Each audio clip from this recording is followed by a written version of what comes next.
This is Emerge 2019's Kitchen Diaries, and today we're going to be talking about the keto diet. That's right. This is Hanna El Zohiry. She's been on the keto diet for how long now? For about 6 months. How's that going? It's good. The first couple of weeks were very hard. It was a lot of angry and hangry Hanna. But afterwards, my body got accustomed to the changes that I was making, and it kind of just evened out.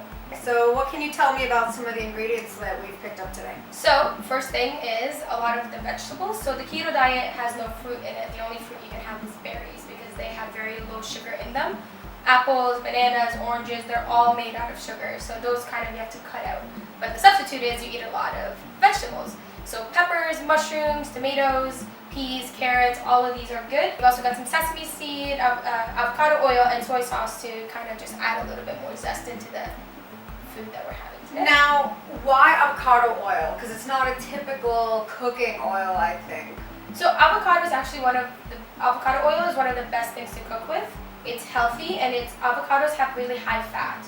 And the keto diet is a low carb, low sugar, but high fat and high protein diet because it forces your body to, the carbs that it stores, it uses it as energy. So when you're eating higher fat, your body already knows how to process that. So then it's like, okay, so where's the other nutritions that I need? Oh wait, it's stored, so let's use that and kind of burn that for energy and stuff like that. So the high fiber that's in the avocado and in the avocado oil actually helps the process and fastens your metabolism. Okay, so you said that keto is mainly high fats, high protein, but I don't see any essential protein items here like meats or nuts. So where would you say our protein is in today's meal? We have both butter and eggs in this meal that we're having, and that will be your source of protein. Okay, but now that you're on keto, it's a whole new diet, and you're going to teach us one of your favorite recipes today. That's right. We're going to be doing cauliflower fried rice, which is basically cauliflower made into rice with some peas and carrots and vegetables. So the cool thing about cauliflower is that it just kind of breaks apart when you cut it. So there's actually not a lot of prep into making it rice. So one of the things that you can do instead of standing and cutting the cauliflower is you can actually put it in a blender. And if you put it in a blender, you just cut it up into smaller pieces, similar to this. And you just blend it, and then it will form itself into rice pieces. Once we put the cauliflower into a bowl, what we're going to do is actually heat it up so that it's ready while we're cutting up the vegetables. So the first thing we're going to do is get the avocado oil and actually put it in the pan, and then put this in the pan as well. So the next thing we're going to do is get some garlic. You just need one, and you actually mince it. We're just going to take that straight into the pan. And just remember to stir every time. And then at this point, we are going to put the heat down a little bit just so that it doesn't burn, because the next thing we'll be cutting will be the vegetables. Okay, the next thing you're going to do is get your peas and your carrots. Now, sometimes these come frozen, which is an okay option to use. You can get the ones in the cans, or you can just make them yourself. So you can cut up your own carrots and do that yourself. I like to just use the can because it's easier, everything's prepped. You drop some of the water out. These you want to cut as small pieces as possible so that they kind of work themselves into the actual meal rather than be standalone pieces. Alright, so once the pepper is cut, you just put it aside. Now the reason we're not putting this straight into the bowl, into the pan, is because once the rice is fully cooked with the peas, we are going to be putting the 2 eggs into the pan as well.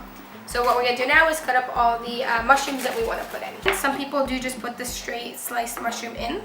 I'm a person that likes things in small pieces because it's easier to kind of just eat. So before we do anything else, we do need to add the salt and pepper.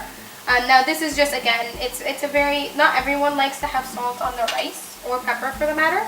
But with cauliflower rice, it does add a little bit more taste to it. And then what we do after is kind of move it over to one side. And then we're going to add some eggs. And because the heat isn't on too high, the egg doesn't form immediately. So you kind of, as if you're scrambling it. And then what you do is add in all the rice with it.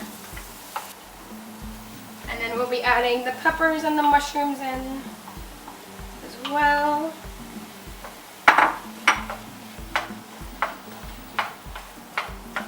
And usually around here, I do add a little bit more avocado oil.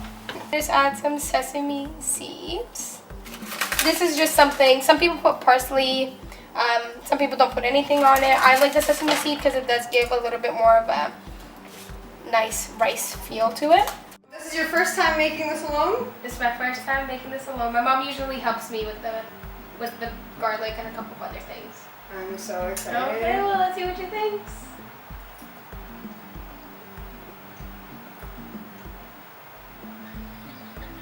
It tastes like rice. Yeah. So when you add the garlic and the soy sauce, it makes the cauliflower taste like rice. This is really good.